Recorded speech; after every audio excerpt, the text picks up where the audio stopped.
Hello बच्चों, good morning.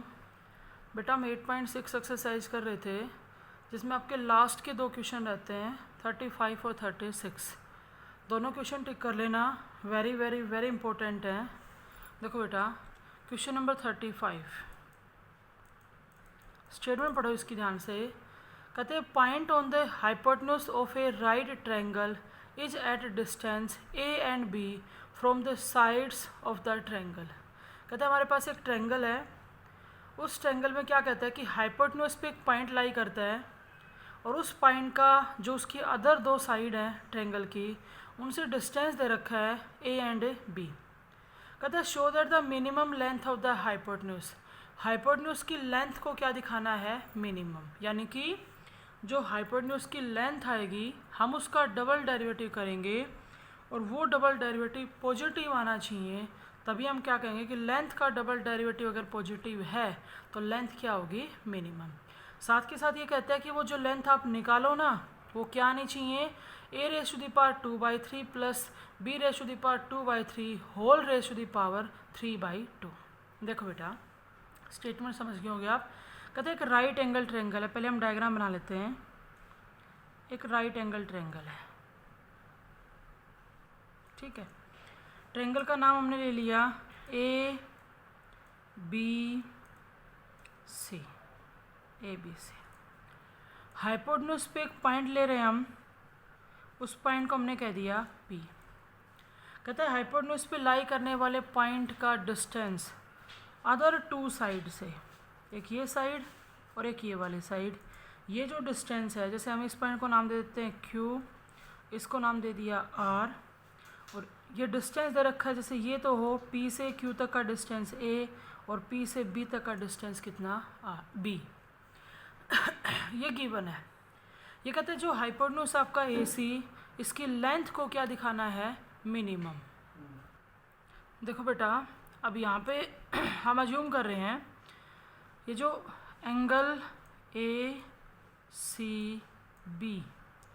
ACB angle को मैंने थीटा मान लिया, यानी कि इस एंगल को, ठीक है। अब BC लाइन और ये जो PR लाइन है, दोनों की दोनों कैसी लाइन है? पैरेलल लाइन है। और अगर ये दोनों लाइन पैरेलल हैं और इस एंगल को हम थीटा जूम कर रहे हैं, तो ये जो एंगल है ना, ये भी थीटा हो जाएगा, क्योंकि एंगल ऑफ पैरेलल लाइंस क्या होते हैं? सेम होते हैं। अब देखो, आपके सामने दो ट्रायंगल हैं। एक तो ट्रायंगल है बेटा APR और दूसरी ट्रायंगल है हमारी QPC, या जो भी कहना चाहो, ये छोटी ये वाली ट्रायंगल QPC और दूसरी APR।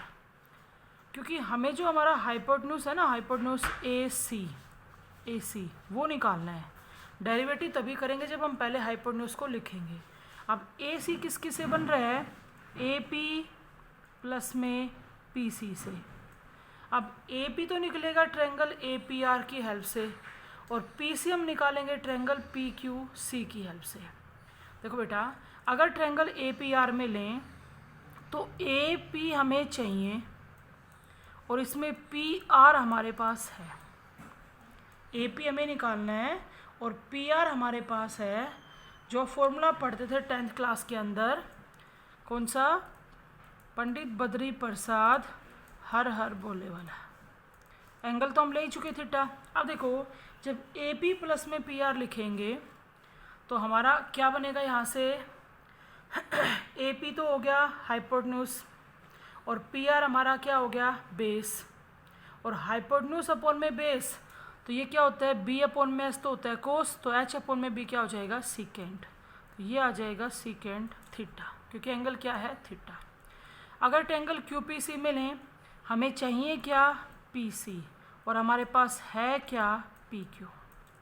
देखो, ये हाइपोटेन्यूज, ये हमारा क्या हो जाएगा? यहाँ से परपेंडिकुलर, तो ये क्या बनेगा? कोसिकेंट बन जाएगा, और एंगल ये भी क्या है? थीटा, तो कोसिकेंट थीटा। देखो, AC hypotenuse AP plus PC से बनेगा। AP और PC हमने इन दोनों ट्रायंगल की हेल्प से हम लिख रहे हैं यहाँ पे। तो ये बताओ बेटा, AP equal to PR secant theta, और PR कितना है? B, ये आएगा B सीकेंड थीटा। यहाँ से अगर हम पी सी निकालते हैं तो पी क्यू को उधर भेजा, पी क्यू कितना है ए, तो ये हो जाएगा ए कोसिकेंड थीटा। यहाँ रख दो, ए पी हमारे पास है बी सीकेंड थीटा और पी सी हमारे पास है ए कोसिकेंड थीटा। अब हमारे पास यहाँ पे जो वेरिएबल है वो कौन है, थीटा। डेरिवेटिव किसके रिस्पेक्ट में करेंगे, थीटा के रिस्पेक्ट में, क्योंकि जो ए और बी थे वो तो गिवन थे, वो तो लेंथ का काम करे, मीन्स वो कांस्टेंट है। देखो हाइपोटेन्यूज के लिए एच नाम दे देते हैं, कोई दिक्कत नहीं, आप चाहे ऐसे रख लो। हमारे पास है h b secant theta plus में ए कोसिकेंड थीटा। डेरिवेटिव कर रहे हैं with respect to theta, d h upon में डी थीटा। देखो बी कांस्टेंट, सीकेंड थीटा का क्या हो जाएगा, सीकेंड थीटा इंटू में टेन थीटा। फिर ए कांस्टेंट और कोसिकेंड थीटा का क्या होता है, माइनस में कोसिकेंड थीटा इंटू में कोट थीटा। ये निकाल लिया हमने फर्स्ट डेरिवेटिव। अगर हम साथ के साथ सेकेंड डेरिवेटिव भी लिख लें तो डी टू एच अपॉन में डी थीटा स्क्वेयर। देखो बी तो बाहर और सीकेंड थीटा इंटू टेन थीटा में यू इंटू वी लगेगा। जब मैंने सीकेंड थीटा बाहर लिया तो टेन थीटा का क्या आएगा, सीकेंड स्क्वेयर थीटा, तो 3 पावर होगी। प्लस में टेन थीटा बाहर ले लिया और जब सीकेंड का करने लगे तो क्या होता है, सीकेंड थीटा इंटू में टेन थीटा, तो 10 का क्या हो जाएगा, स्क्वेयर। माइनस में यहाँ पे ए बाहर ले लिया और कोसिकेंड इंटू कोट में भी, कोसिकेंड इंटू कोट में भी यू इंटू वी लगा रहे हैं। देखो cosecant theta as it is. अब कोट का क्या होता है, माइनस कोसिकेंड स्क्वेयर थीटा, तो एक तो ये माइनस आएगा और कोसिकेंड स्क्वेयर आने से पावर कितनी हो जाएगी, 3। प्लस में v बाहर ले लिया कोट थीटा और u का डेरिवेटिव करेंगे कोसिकेंड का, तो कोसिकेंड का क्या होता है, माइनस कोसिकेंड इंटू कोट, तो कोट का स्क्वेयर हो जाएगा और वो माइनस मैंने यहाँ कर दिया, ये ब्रैकेट बंद कर दिया। ध्यान से सुनो, ये दोनों टर्म नेगेटिव है। जब इन दोनों के नेगेटिव साइन को हम बाहर निकालेंगे तो बाहर वाला नेगेटिव क्या हो जाएगा, पॉजिटिव।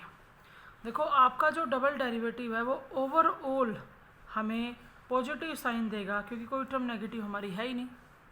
यानी कि हाइपोटेन्यूज का डबल डेरिवेटिव अगर पॉजिटिव है तो ये तो शो हमने कर दिया कि हाइपोटेन्यूज की जो लेंथ है ना वो कैसी होगी, मिनिमम होगी। अब रह जाता है भी हमें थीटा निकालना है।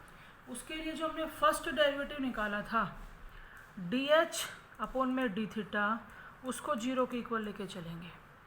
अब डी एच अपॉन में डी थीटा ये हमारा बी सीकेंड थीटा इंटू में टेन थीटा माइनस में ए कोसिकेंड थीटा इंटू में कोट थीटा, उधर भेजेंगे तो किसका हो जाएगा, प्लस का।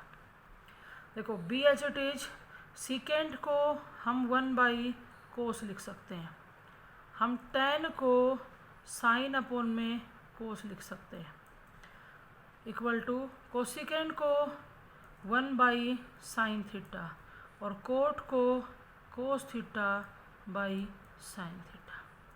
जल्दबाजी मत करो, कुछ भी कैंसिल नहीं हो रहा।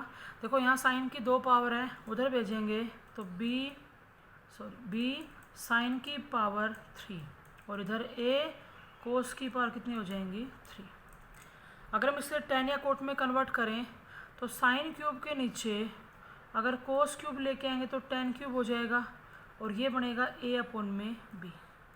अब देखो अगर हम टेन थीटा की वैल्यू लिखें तो इसका क्यूब हटाएंगे और क्यूब हटाने के लिए हमें बोथ साइड क्यूब रूट करना पड़ेगा, यानी कि टेन थीटा की जो वैल्यू है ना वो क्या आ गई हमारी, a बाई बी का क्यूब रूट आ गई। अब जैसे टेन की वैल्यू है, बाई चांस हमें यहाँ कोट की वैल्यू की जरूरत पड़ जाएगी तो टेन क्यूब अगर a बाई बी है तो कोट क्यूब क्या हो जाएगा, b बाई a, और कोट निकालेंगे तो उसका क्यूब हटाने के लिए क्यूब रूट करेंगे तो कोट थीटा क्या हो जाएगा, b बाई ए का क्यूब रूट। ये आ गया आपका टेन थीटा है, टेन से कोट निकाला जैसे हमें जरूरत पड़ेगी। अब सिर्फ क्या दिखाना रह गया कि हाइपोटेन्यूज की लेंथ, ये जो कह रहा है a की पावर 2/3 प्लस b की power 2/3 whole raise to the power 3/2 वही आनी चाहिए। देखो बेटा जो स्टार्टिंग में हमने हाइपोटेन्यूज लिया था h, वो हमारा था b सीकेंड थीटा प्लस में a कोसिकेंड थीटा, ठीक है। अब हमारे पास वैल्यू टेन और कोट की है, तो मुझे ये बताओ क्या हम सीकेंड थीटा को अंडर द रूट 1 प्लस में टेन स्क्वायर थीटा कह सकते हैं, कंबाइन फॉर्मूला होता है। और कोसिकेंड थीटा को अंडर द रूट 1 प्लस में कोट स्क्वायर थीटा कह सकते हैं, सिर्फ इसलिए कि टेन और कोट की वैल्यू है। या फिर आप यहीं से सीधा सीकेंड कोसिकेंड निकाल के यहाँ रख देना। देखो बी तो as it is under the root 1 plus में टेन थीटा की जगह क्या रख दिया, ए बाई, देखो ए बाई बी का क्यूब रूट, और यहाँ टेन स्क्वेयर है तो पार हो जाएगी 2/3 प्लस में ए बाहर 1 प्लस में, अब कोट की वैल्यू क्या है, बी बाई ए, तो बी बाई ए का क्यूब रूट और उसका भी स्क्वेयर, तो पार हो जाएगी 2/3। देखो जो हमारा हाइपोटेन्यूज है एच, उसमें टेन और कोट की वैल्यू रखने के बाद क्या आ रहा है, बी बाहर था अंडर द रूट 1 प्लस में ए बाई बी की पावर 2/3 प्लस में अंडर द रूट ए बाहर था 1 प्लस में बी बाई ए की पावर 2/3। सोल्व कर लेते हैं इसको। अगर हम रूट के अंदर एलसीएम लेते हैं तो b की पावर 2/3 एलसीएम आएगा, क्योंकि यहाँ पे ये a की पावर 2/3 और b की पावर 2/3 दोनों पे अलग अलग पावर लगा सकते हैं। ये आ गया b की पावर 2/3 प्लस में a की पावर 2/3 प्लस, यहाँ पर भी मैंने रूट के अंदर एलसीएम लिया तो एलसीएम आएगा a की पावर 2/3, ये हो जाएगा a की पावर 2/3 प्लस में b की पावर 2/3। देखो अगर मैं इस b की पावर 2/3 को रूट से बाहर निकालती हूँ, रूट से बाहर निकालते हैं तो इसका स्क्वायर कट जाएगा, यानी कि b की पावर 1/3 बचेगी और रूट के अंदर सिर्फ क्या बचेगा, b की पावर 2/3 प्लस में a की पावर 2/3 प्लस, ये a तो एज इट इज a की पावर 2/3 जब रूट से बाहर निकलेगा तो a की पावर 1/3 बचेगा अंडर द रूट ये a की पावर 2/3 प्लस में b की पावर 2/3। अब देखो यहाँ पे b की 1 पावर, यहाँ पे 1/3, तो 1/3 पावर जब कैंसिल होगी तो ऊपर b की 2/3 पावर बचेगी, और ये था अंडर द रूट b की पावर 2/3 प्लस में a की पावर 2/3 प्लस, यहाँ 1 पावर है, यहाँ 1/3 है, तो यहाँ पर भी a की पावर कितनी बच गई, 2/3, और अंडर द रूट a की पावर 2/3 प्लस में b की पावर 2/3। अब देखो मैंने अंडर द रूट b की पावर 2/3 प्लस में a की पावर 2/3 को कॉमन ले लिया, तो यहाँ अंदर b की पावर 2/3 प्लस a की पावर 2/3 बचा कि नहीं बचा। तो इस पे तो हाफ पावर बेस सेम है, इसका और इसका दोनों का बेस सेम है, प्रोडक्ट में टर्म है तो पावर ऐड हो जाएंगी, यानी कि b की पावर 2/3 प्लस में a की पावर 2/3 1 और 1/2 कितनी पावर हो जाएगी, 3/2।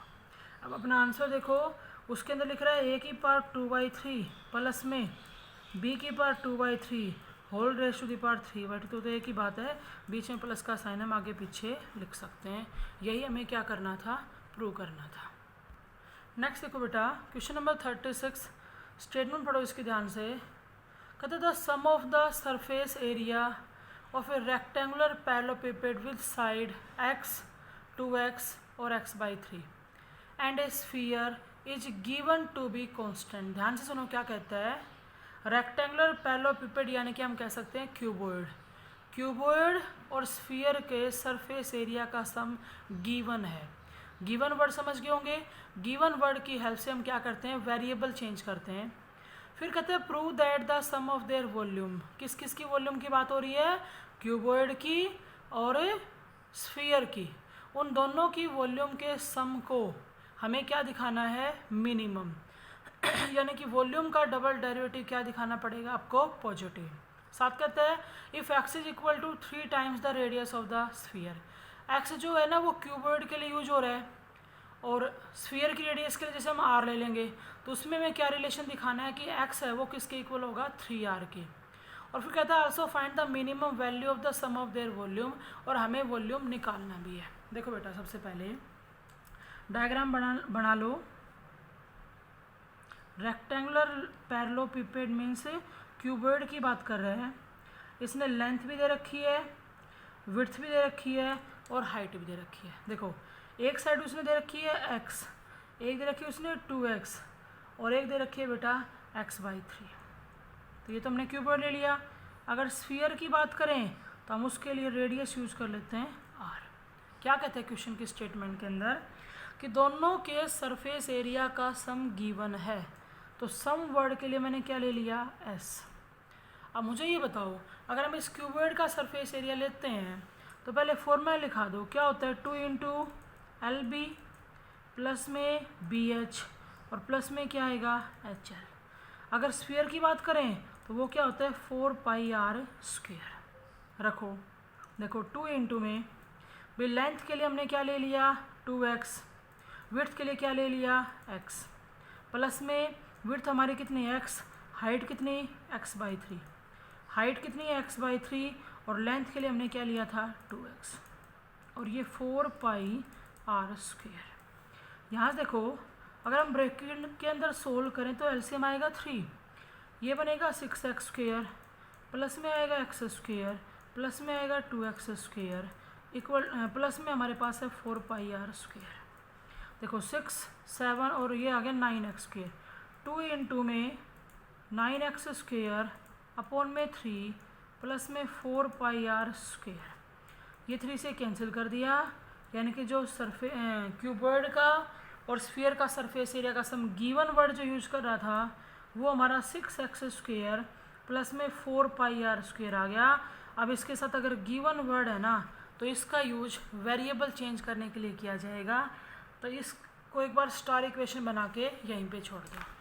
अब देखो क्या कहता है कि दोनों की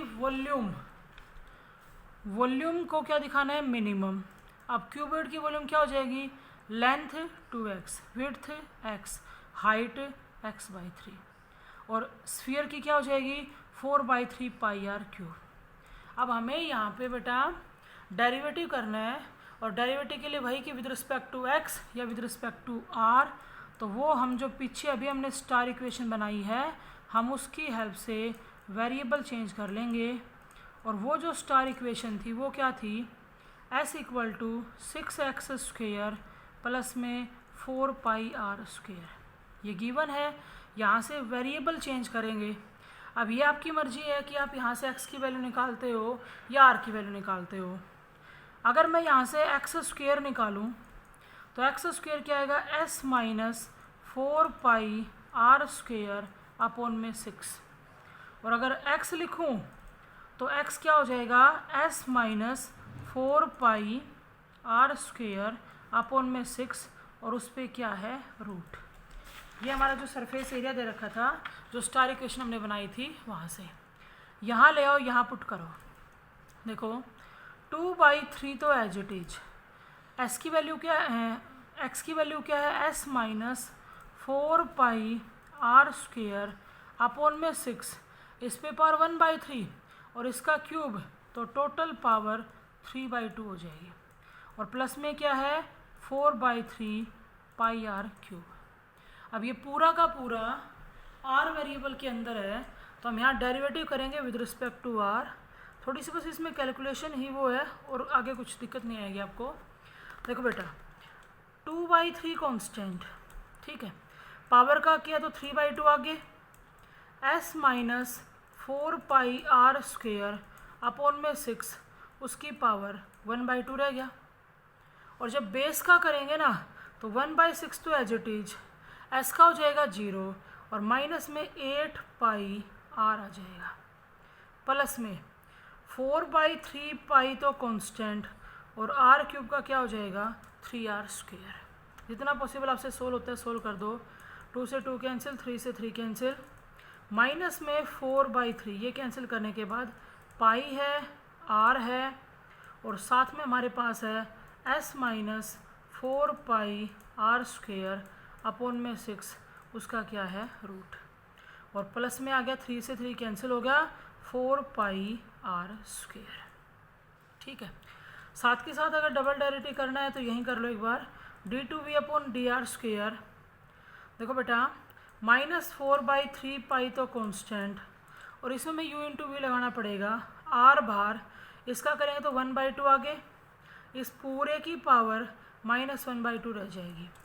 जब तुम बेस का करोगे ना तो 1/6 फिर से बाहर, s का 0 और माइनस में 8 पाई r आ जाएगा। प्लस में प्लस में जब हम v बाहर लेंगे और u का करेंगे तो ये टर्म एज इट इज लिखी जाएगी s -4 pi r square upon में 6 का रूट और r का हो जाएगा 1 प्लस यह आएगा 8 पाई r। देखो ये डेरिवेटिव करना जरूर आपको, लेकिन नेगेटिव नेगेटिव साइन कैसा हो जाएगा, पॉजिटिव। और क्वेश्चन की स्टेटमेंट से हमें साफ दिख रहा था, कह रहा है वॉल्यूम मिनिमम यानी कि वॉल्यूम का डबल डेरिवेटिव कैसा आएगा, पॉजिटिव। अब देखो वैल्यू निकालने के लिए हमने वॉल्यूम के फर्स्ट डेरिवेटिव को 0 के इक्वल रखा। फर्स्ट डेरिवेटिव ये था माइनस में 4/3 pi r s minus 4 pi r square upon में 6 पे रूट है, और प्लस में 4 पाई r स्क्वेयर है, उसको राइट साइड भेजेंगे तो किसका हो जाएगा, माइनस का। देखो माइनस माइनस प्लस, 4 से 4 कैंसिल, पाई से पाई कैंसिल, और एक r भी आपका कैंसिल हो जाएगा। यहाँ से s minus 4 pi r square upon में 6, उस पर तो रूट है, और ये 3 उधर जाएगा तो 3r आ गया।